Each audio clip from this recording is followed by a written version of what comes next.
Today we're on page 3 of the Chapter 13 AP Chemistry packet on equilibrium, and we're going to be discussing the reaction quotient Q.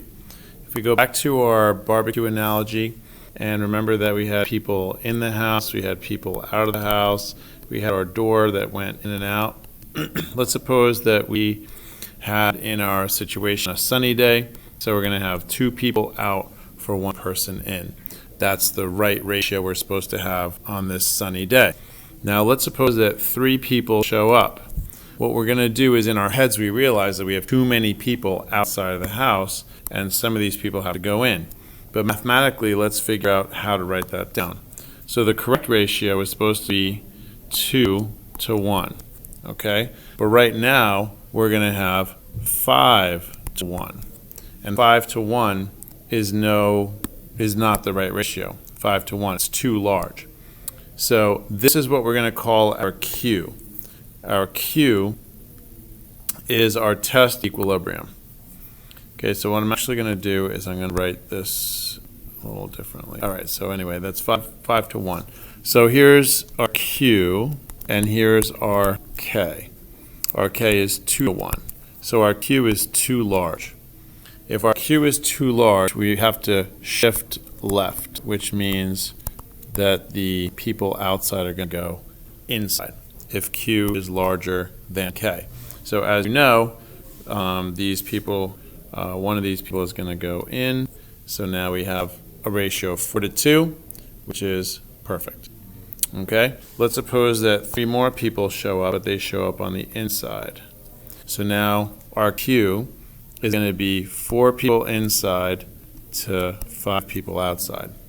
And remember that K is equal to 2, so that's going to be less than 2.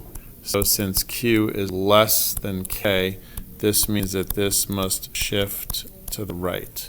And as you know, 2 of these people are going to go outside, and we have the correct ratio. So what we're learning from this story is that we're going to do a Q, which is like a test equilibrium. We're going to compare it to the right ratio, and if the ratio is too large, that means we have too many products on the right, we have to shift left. Whereas in the red, we had too many reactants, so we had to shift right because Q was too small. It was smaller than K. So we're going to do the same thing now with this example.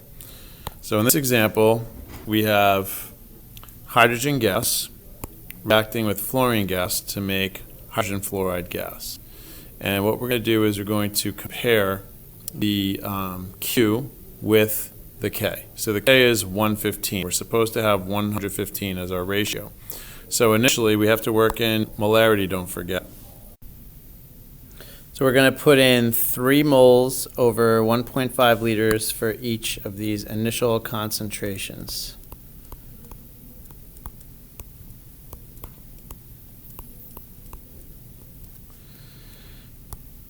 So write those in the initial for each. And what we're going to have to do is do a Q calculation to compare how this will compare with the K.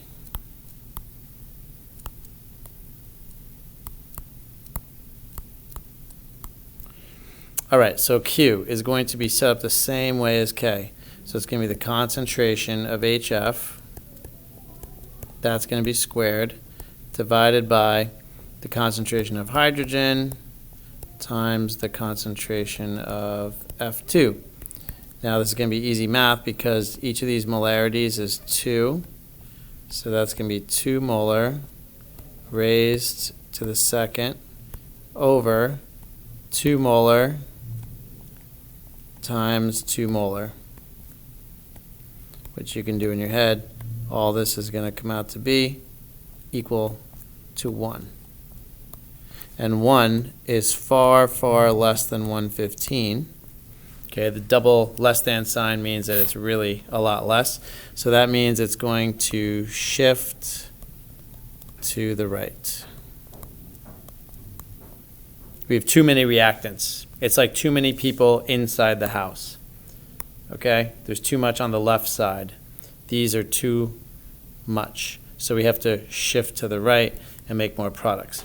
So to do that, we're going to go down to the bottom of the paper and understand how to set up an ICE chart.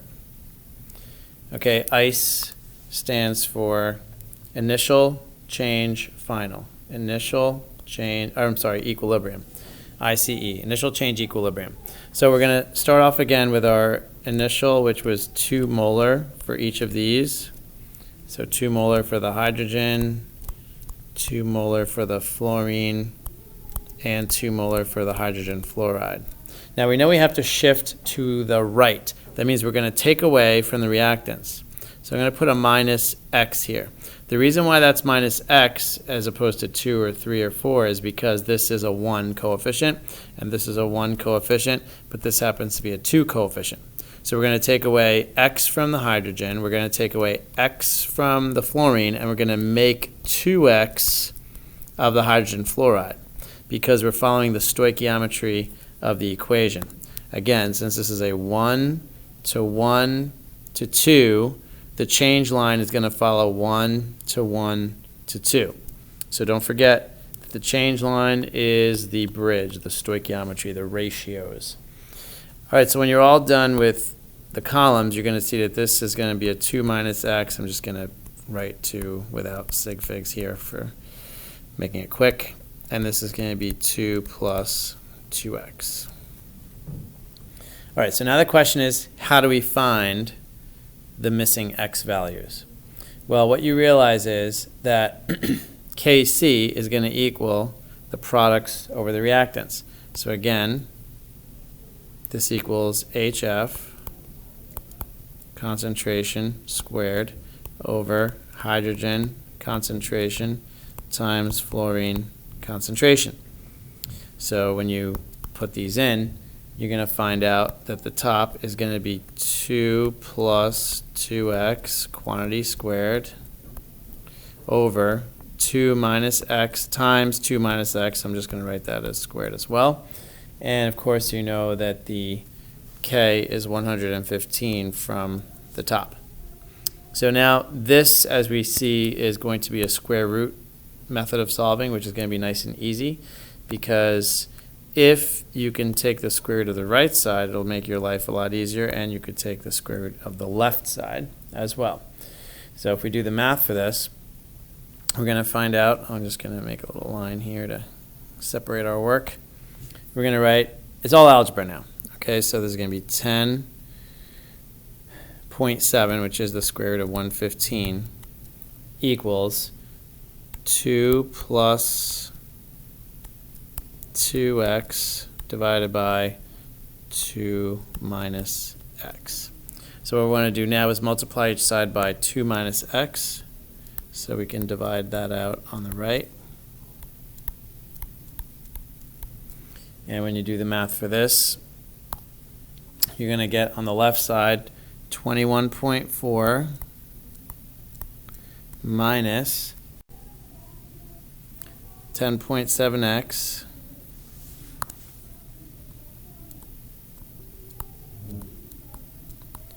equals 2 plus 2x. And now we want to combine like terms. So we're going to put all the x's on one side and the regular numbers on the other. So let's get rid of the regular 2 over here, minus 2, minus 2. And then let's add the 10.7 to both sides. I'm going to do that all in one big step. 10.7x plus 10.7x. So when you're all done with this, you're going to see that your numbers come out to be 19.4 equals 12.7x. And then we're going to divide by 12.7 for both sides.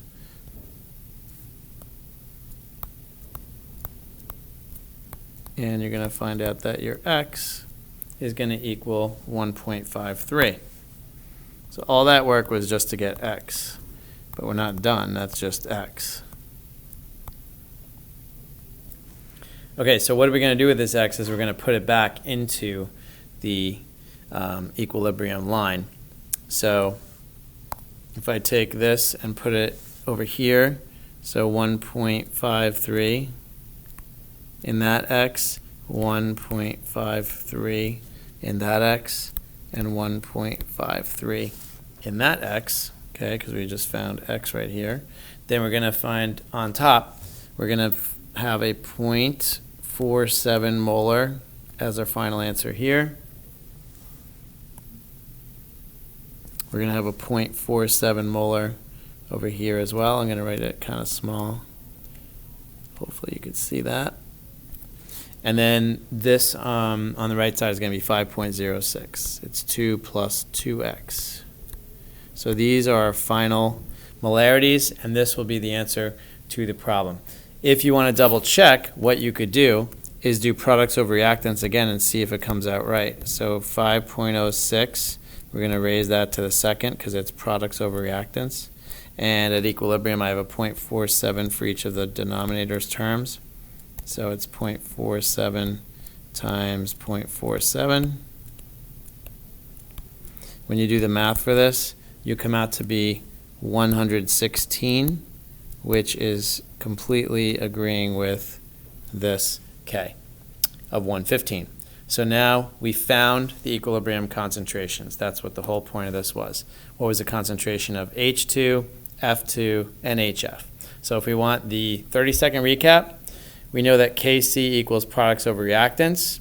We knew that from our equilibrium we had to shift right from the top where we found our Q. So it's a minus x plus 2x to follow the stoichiometry of the equation.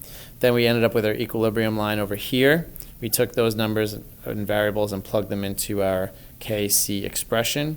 And then to solve this easily, we did a square root because we had a square on the numerator and denominator.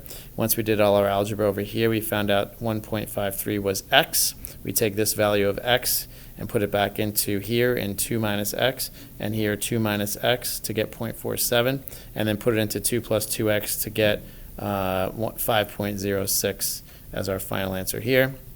And then we double checked by taking products over reactants, raised to their powers, and found out what is the K if we have these numbers, and the K was 116, which agrees with the actual K of 115. So this is indeed equilibrium and the final concentrations for this problem.